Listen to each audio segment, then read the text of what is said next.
7th, 2026 committee meetings and special meeting of the Edenton Town Council. We'll begin with a special meeting agenda item regarding the U.S. Economic Development Administration letter of support for the town of Hertford. Corey Gooden has been doing the primary work on this, and I'm going to hand it over to him to explain what is being requested and what he has come up with. Corey? Thank you, Mayor. So this is a support letter with the U.S. EDA on behalf of the town of Hartford for securing grant funds for infrastructure improvements that would help them to support their maritime industrial park.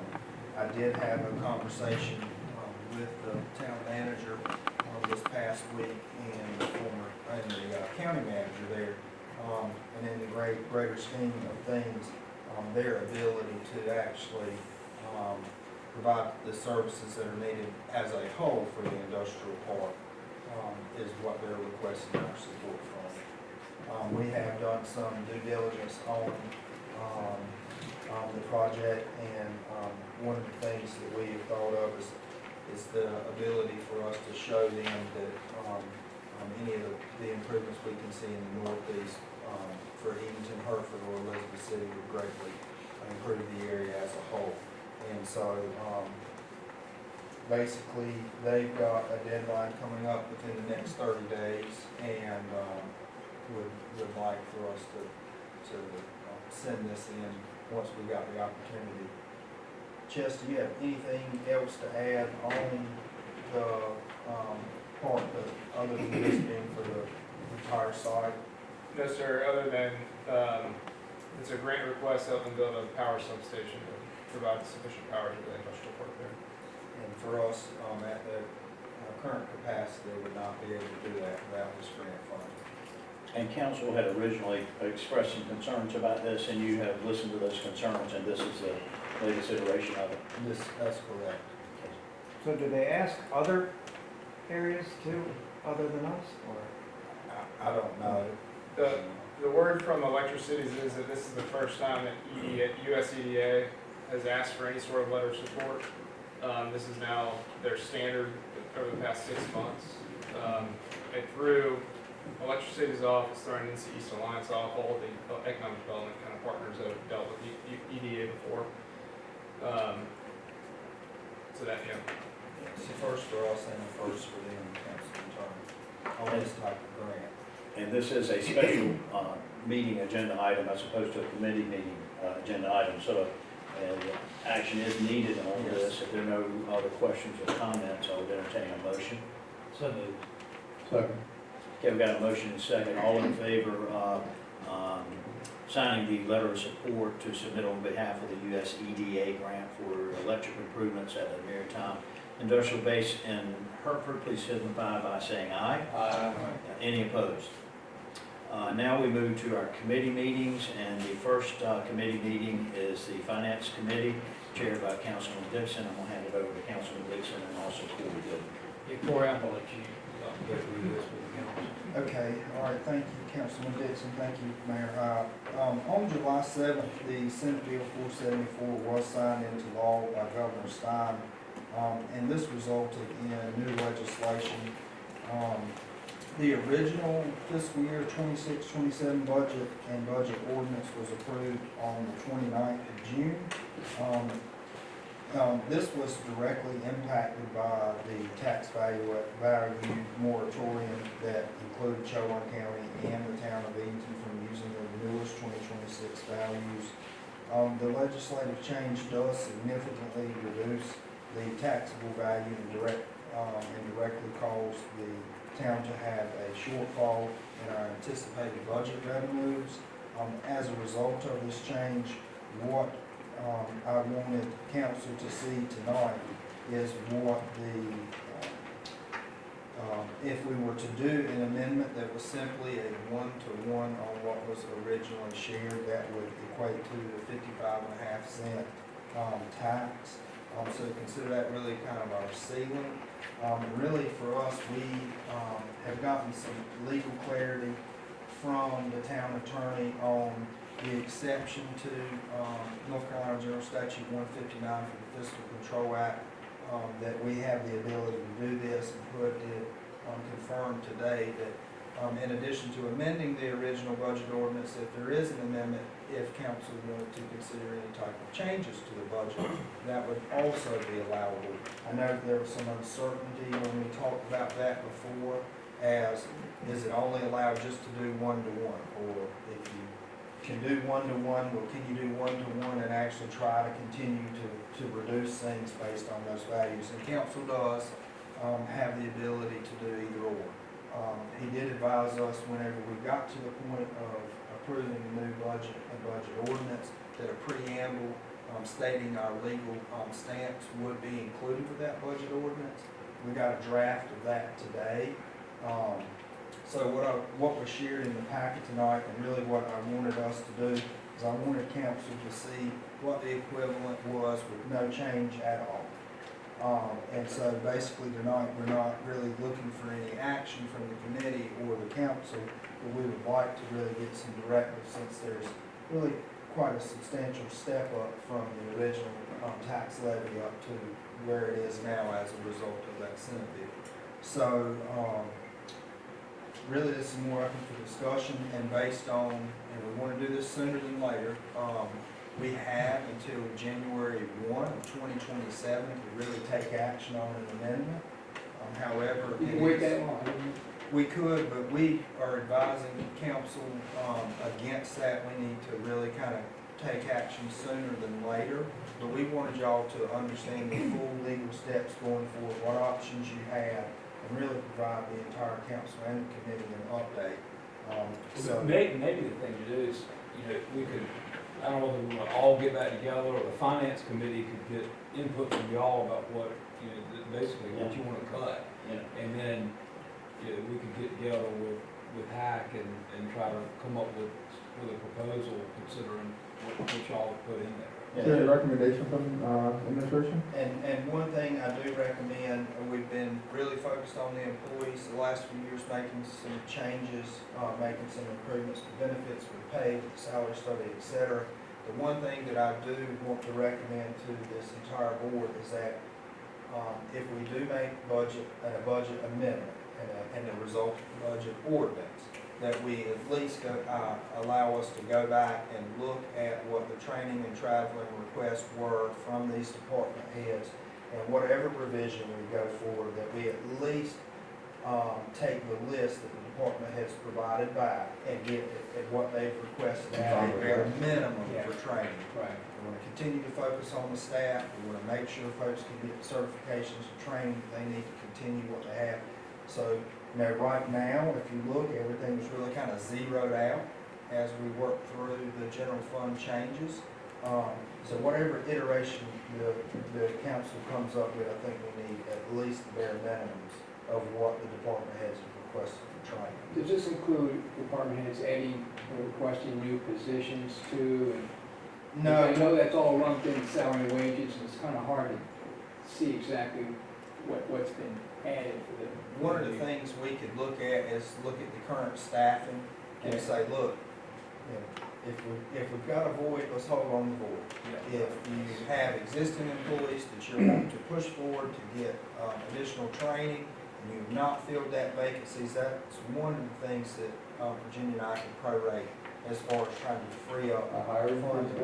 Yeah, really just kind of pause on what we got and allow the existing employees to pick up those dollars for training, just kind of shift that elsewhere. Let me make a few observations and comments, and then we'll open it up to additional questions and comments. So what we're hearing is we have until January 1. I don't think that's advisable, nor does Corey, and I think most of our constituents would agree. Don't advise that we go that long before we have a formal budget ordinance. The important thing is for us tonight is there's no vote tonight. Tonight is not intended to be a line-by-line discussion of the bonus. I think what Corey needs is just some sort of general comments from us as to what our philosophy is moving forward over the next couple of weeks. And I will tell you what I've heard from other council members and also from the general public. I would like for us to see, whether you call it zeroing out or any other terminology, putting up a full pause. I would like to see some sort of version of a substantial pause or a full pause on any spending over and above last year, except as it relates to spending on our people and the training.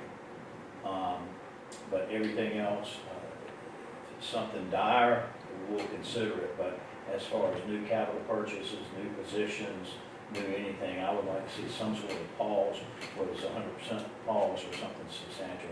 And that's my philosophical comment that I want to make. That's what we've been I hearing. think that's what we shared with you, and, Yeah, you know, so the question I have though is, we're already into, you know, this fiscal year. How is that handled on your end of the big purchases that we had? So what we would do is look at the remaining balances of those and at least have the budget near what may have been expended out of a certain line. So, but we haven't had anything real big the first 27 days. other than items that have been carrying as we were in budget conversations to get us through the end of the year, I'll give you an example, fuel purchases. You know, we limit those as we approach the end of the year. And so very early on in July, I mean, we had, you know, refill, gasoline and diesel for us to function. So, I mean, those POs have already been written. But no major capital outlay Not that I know of, no, it's not. Do you have the report yet from, I guess, closing out the books from 25, 26? We don't, the auditors have already been in, and we did talk about this also, so now, rather than having 9 of 12 months to look and forecast at, we can accurately look at 12 of 12 months from, because we have June's month to date and the total now year to date. But potentially we could have some leftover, we should have some leftover that we can That's play right. with. Okay, that's good. So the process would be maybe make our suggestions to members, like we mentioned, to the finance committee, we would get with Corey and the mayor and go from And I there. think philosophically, we're all on the same page. Yeah, I think so, yeah. So one of the things that I would like to sit down all together again. Hmm? I'd like to all sit down together again. We could do another financial management budget fund. You know, then everybody's on the same page.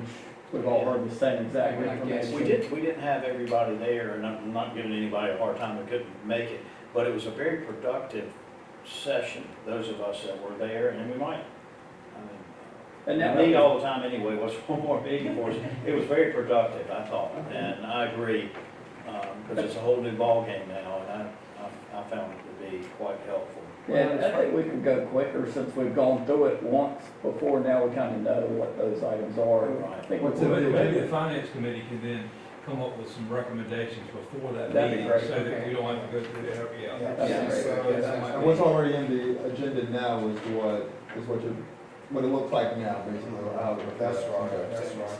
So one thing that we could share with the group is, you know, there's really no changes on our electric or water and sewer funds. We're only talking about our 10 accounts here that are directly funded by our tax levies.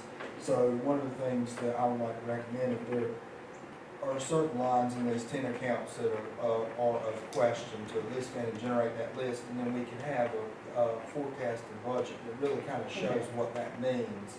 If that was That'd be helpful. kind of your polls list. That'd be very helpful. Yeah, and Corey, I'm pretty sure I've said this in previous meetings, we've got several department heads here tonight. We always support you. We're asking that this be a team effort, and understand these are very special circumstances this year, and we will get through it together. And we're hopeful with the projections that we see that 27-28 is going to be a brand new year.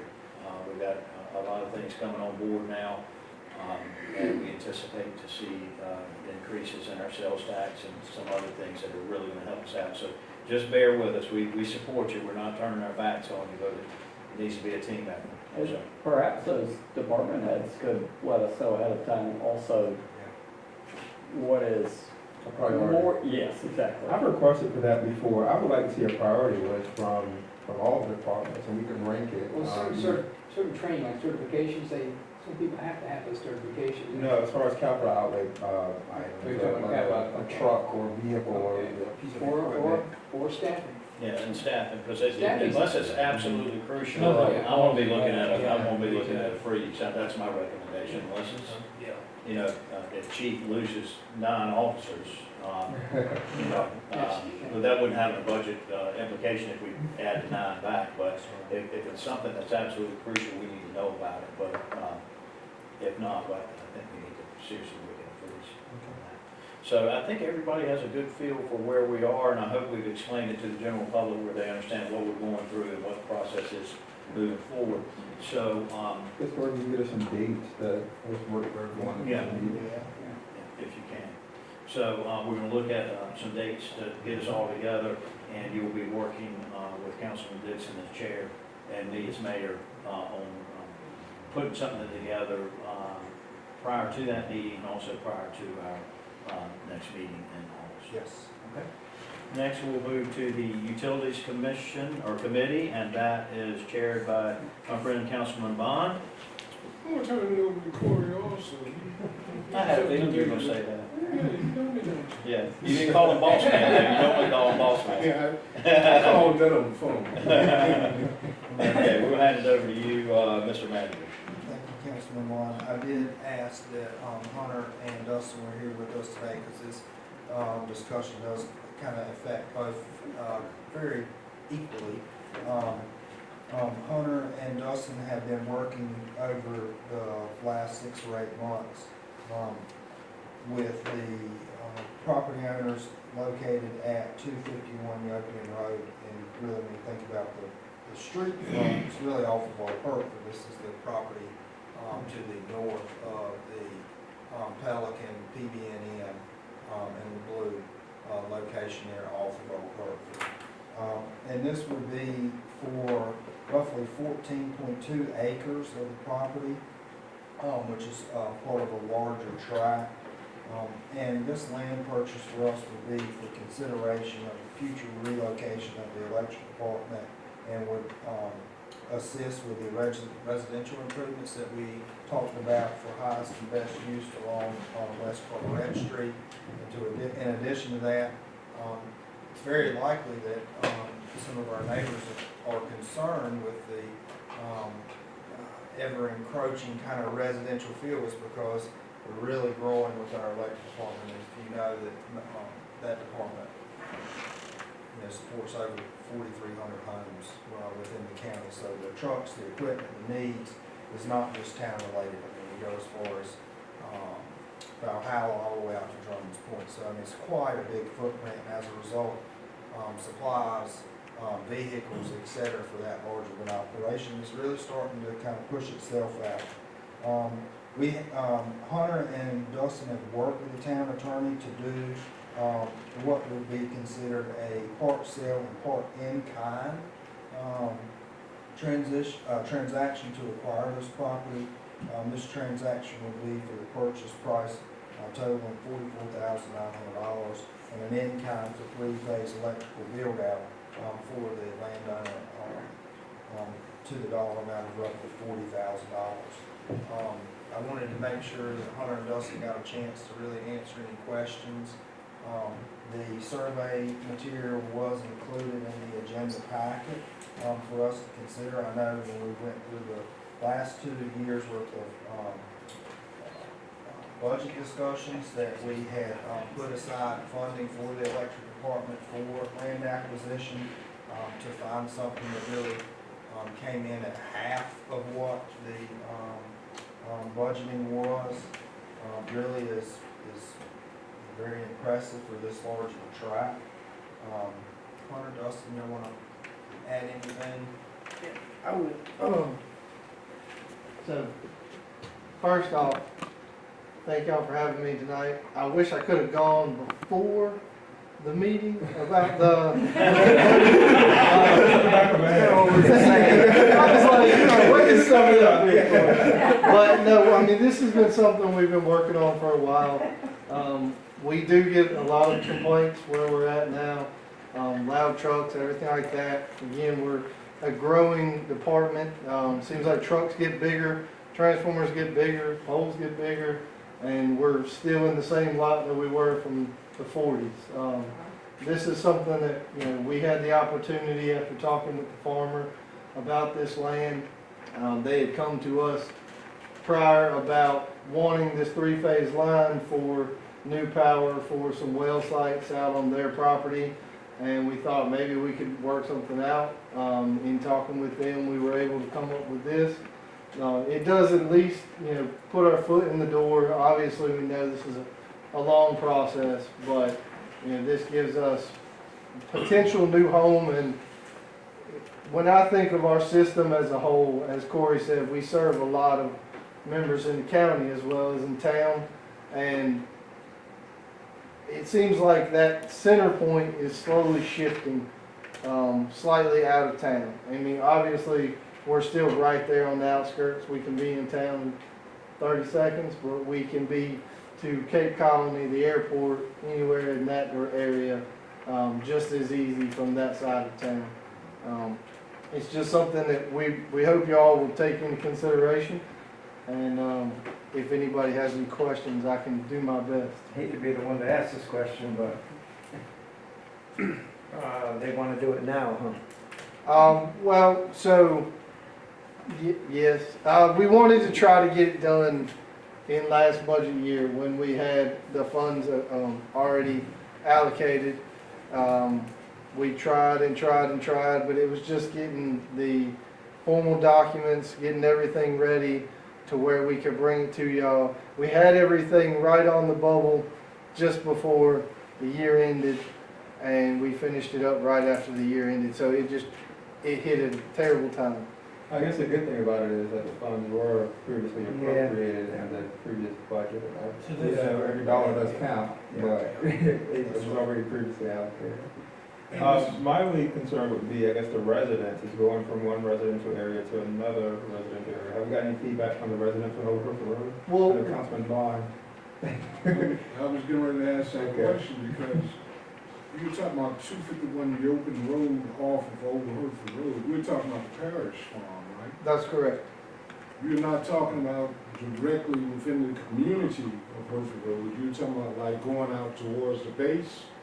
Well, no, sir, it's right off Old Hereford Road, but you have the houses on Old Hereford Road, the tree line buffer, and then we plan to plant a more extensive tree line buffer behind that.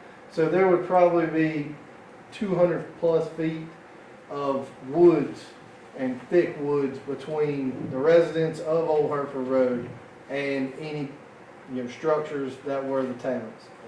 I think that Is absorbs that the most best of the area sound of that that. you can find to put So this we're looking for some cypress trees, some stuff like that to really get thick. If you were looking at this, Councilman Bond, from Church Street, this would be to the rear of what Pelican is. That's where you got all those warehouses and Yes. stuff at. Yeah. But that's right in the middle of a community, the Hereford Road community. Matter of fact, it's right across from my house almost. We'd be able to get there a whole lot faster if the power. Get that right. And as you're looking at the Pelican building, is it to the right of the Pelican building? It'll Or be is it behind it, completely right? to the rear of To it? the rear of the Pelican building. And so what makes this interesting for us, Hughley Lane Mhm. is a town street, and that could be some of the discussion we have as far as where the entrance is, where it actually potentially be off of 37 and Church Street. Is there a farm path just to the right of that woodland? In other words, if somebody, one of us wanted to go out there and just look at it, is there a farm path where you could get There is. there to look at it? There. Yeah. And when you, as soon as you pass PB&N or where the LeBlue is, right there, as soon as backside of theirs, you'll see the ditch line that opens up into that property. Oh, yeah. And you can go right down past LeBlue, and you can see the ditch line that is the back. I don't know if the survey map shows the ditches, but if you were to go and look at it on Google, you'll see 3 ditches on the property. You can see those visually standing out there as well. And we can take a look at And, yeah, and those of you that have the means to do so, that's what I'm gonna do. I'm gonna go out there, not tonight, but take a I look went at it. out there this weekend. I was looking for 251 Yo Pin Road. And I got lost, I'm sorry. It's because this is part of the larger tract that the road frontage is. So it's behind Pelican Road. There, the entire parcel. Is 32 at one time European Road? Is this It side? is. Is it ever? It still is. Yeah, I think so. It still is. It still is, okay, Yes, it's sir. confusing because. It is. It Because says European Road. well, it feels like it should be Poplar Neck, the way Yeah, that Poplar right, Neck yeah. runs, but Okay. it is Yopian Road up So there. if this happens, what would we do with the current property? We would start with the West Carteret side of the parcel. We've had some measurements taken there, have that surveyed, and look at having additional residential lots added on the rear to really kind of tighten back up. And this is not a new idea. I think about how we're already split now with our pole yard being off of Freemason out near Jackson Street where our substation is, and the electric department has grown. If you remember, we did really kind of reclaim some space when water and sewer back in 2017 started to really kind of come back into that space with their warehouse as well. And I say that because the pole yard has grown since my time with the town, since Hunter's time with the town. I know that they did a lot of site work this last year for 30, 35, 40, 50, 55, and maybe y'all got a couple 60s out there, I'm not sure, at the pole yard, but it's grown. I do remember those being staged at one time at the electric department. Now they have been kind of shifted over to that area there along Freemason to the rear of commercial ready. So over time, everything would be out of there? Yes, a good bit of that. There will be some limitations, kind of on what we do with what we would want to do with the second phase, because you do have a water plant there at Freemason as well. However, I do think that we could tighten up some of the road frontage that you have along Freemason now at the electric department. But at least to begin with, the easiest cleanup would be along the West Carteret Street section there. We anticipate between 4 and 5 residential lots, except for any With this utilities. particular, oh, sorry. Okay, could you tell me, we had surveyors out there a month or 2 months ago, and where they were surveying were in people's yards, but they were saying property, portion of the property belongs to the town. Now, what is really going on out there? Is they gonna be driving through the main portion of Hereford Road to get to do their work, or they gonna be exiting out on the highway? Because we're raising sand now, about 18 wheelers coming through Hereford Road, through that residential area that we can't get stopped. With kids playing, even though you got a playground, you still got kids that love to ride bikes. They got the electric motor scooters now that they ride, and they out in the streets. And if you can put more traffic in that section, that's gonna be extremely dangerous. Well, I think what we could do, I hear you loud and clear. I think we really need to get an idea of where Hughley comes in off of Church Street, if that was to be considered as a parcel. As a possibility to purchase this, or maybe have a discussion with the property owner about where the entry is, or a change in where the entry points are. Could there be a temporary construction exit and entrance? I think from what I'm hearing, Councilman Bond would really encourage that we would utilize the Permanent entrance and exit, yeah. Hughley area or the entrance and exit for the existing industrial there at the PBNN or the Blue location, to have that, so we can have that discussion with the property owner, because the same family owns this entire field. And Parish family. Not PB, not Hubbard. That's a different family. Okay. We've had conversations with them already about Hubbard Drive having access to get back to that lot. You're not talking about the parish farm? Yes, sir. Hubley, is that the one that runs off of 32 It and is. not off of That's correct, Old Hereford Road? that's correct. Because that's what I'd be more interested in, a permanent. And that's the one that I had talked to them about, Okay. because that would be, for us, that's our fastest access to jump back out to 32 headed to the county. Yeah, I would be more in favor of that, because I share his concern. And if you got, any of y'all don't have the means to get back there and go all the way back, Corey's got the ability to get back there. I think Bob does, and I do too. Just let one of us know, and we can go back there and look at it. And you won't be utilizing the full 14 acres though. No. Right. So that could be an access point and keep that as a buffer, That's that right. farmland as a buffer between the residential and where the. That's correct. And that's our plan, is to go almost as far back on that farmland as we can, to keep away from the houses on the road. What is your timeline to start this particular project? This was just land acquisition Okay. is what we're focused on today, just because of the, You heard us talking about the budget. yeah. Okay. Well, I mean, it's been, so, I'd love to see it in, 3 to 5 years, something like that, but realistic, I know we have a fire department, I know we have other things going on. This was just an opportunity came to acquire some land Gotcha. at a reasonable rate. Great opportunity. So, I mean, it was something we felt like we at least needed to present. And what we can do, Councilman Vaughn, is explore the, town street right away there for Hughley and make sure that it doesn't extend all the way past the Pelican. Because I know that there is some, paving improvements at some point in the future that will need to happen to that, property there, or coming into the property there off of, Church Street going out of town. And so we see if that extends north, or we'll have a conversation with the property owner there at Pelican to see about extending that roadway entrance north towards where this larger 14 acres is, to keep that traffic and access off of Old Hereford. And how much did we allocate for last year's budget for Was it the 80? 90,000? 87. Yeah, 87 is what we set aside last year. I mean, when you get located out there, the power out there will be better, right? We're gonna make it better, And they're gonna leave your house quicker, tell you. Now, we 100% would be able to respond quicker, I will say that. Hunter, is there any sort of minimal path through the woods where we could get some idea how close that is gonna be to the Hertford Road residents, to the rear of their property, or is it?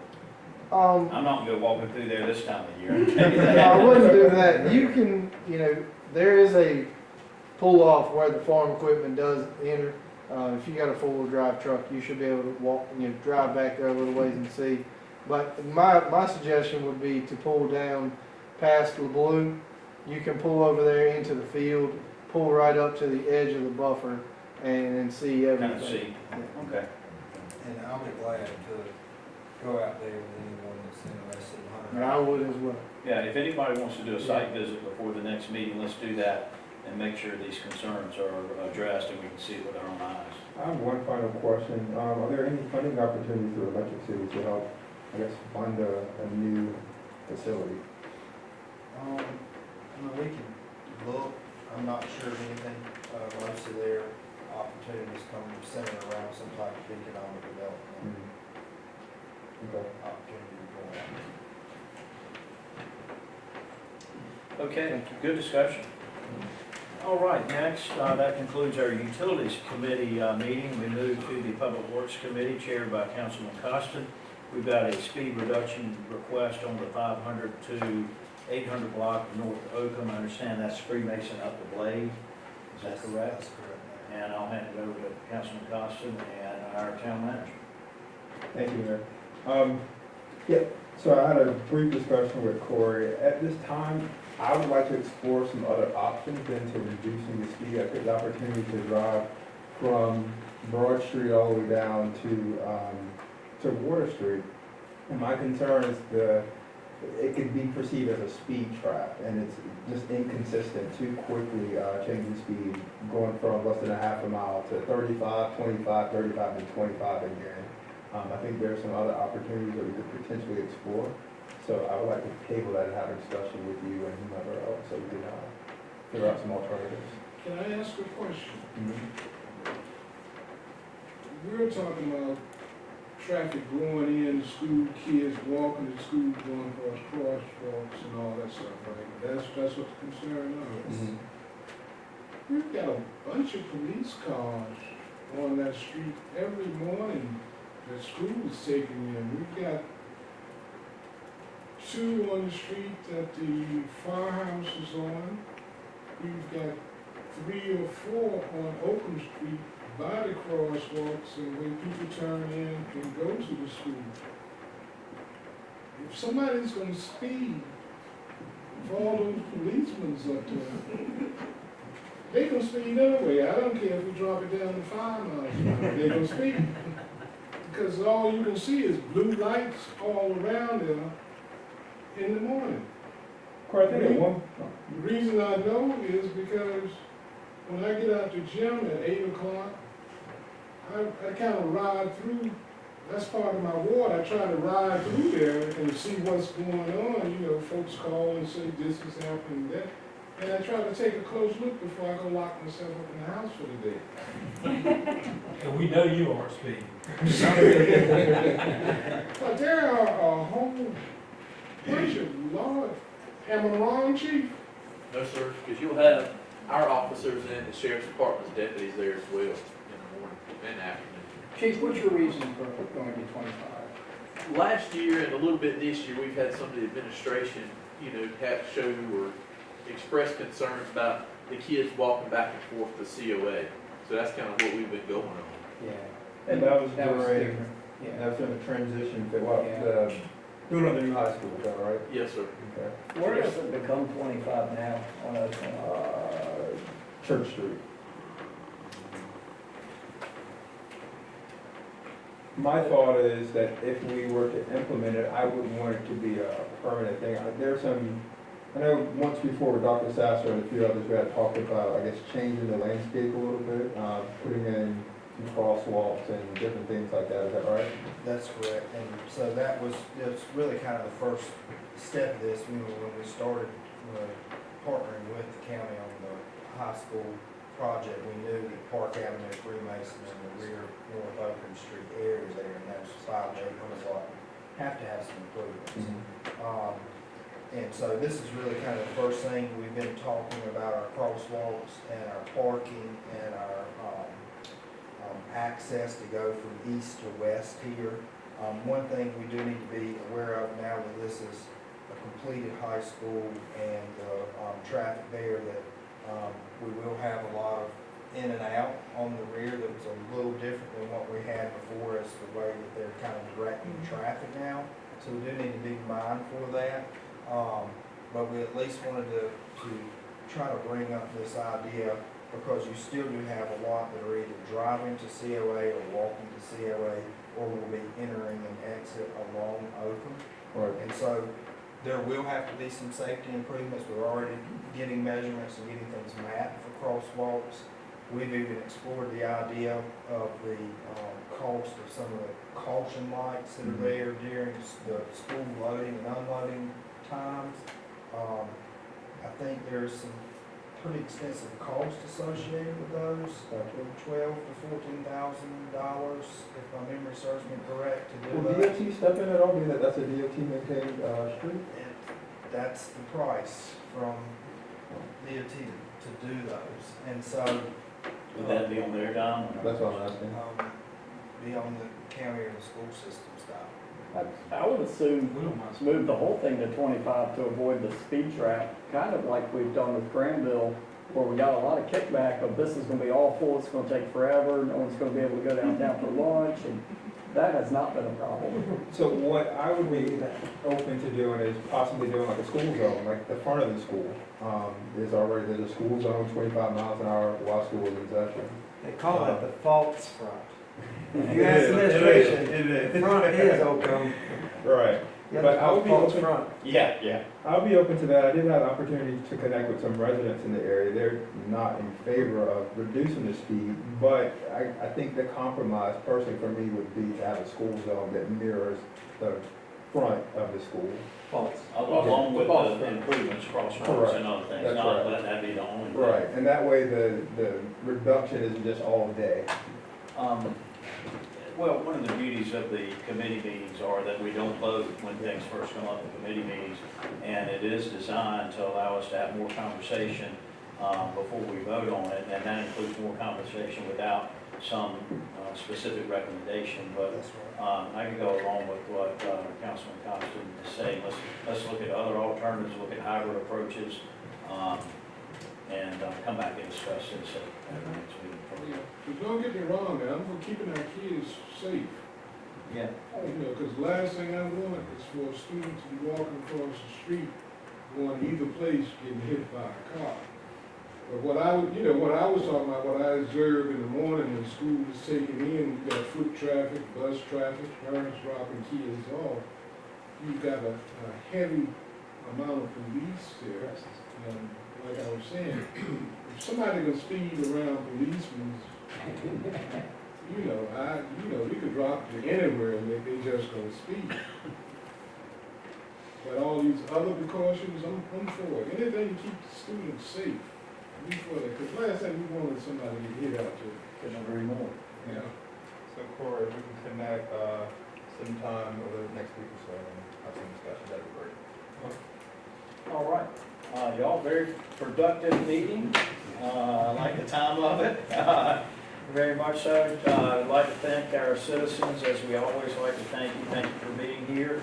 And thank you, Councilman, and all of our staff, including Corey, for all of your service to the town. With that being said, I will adjourn our meeting. Everyone have a good evening.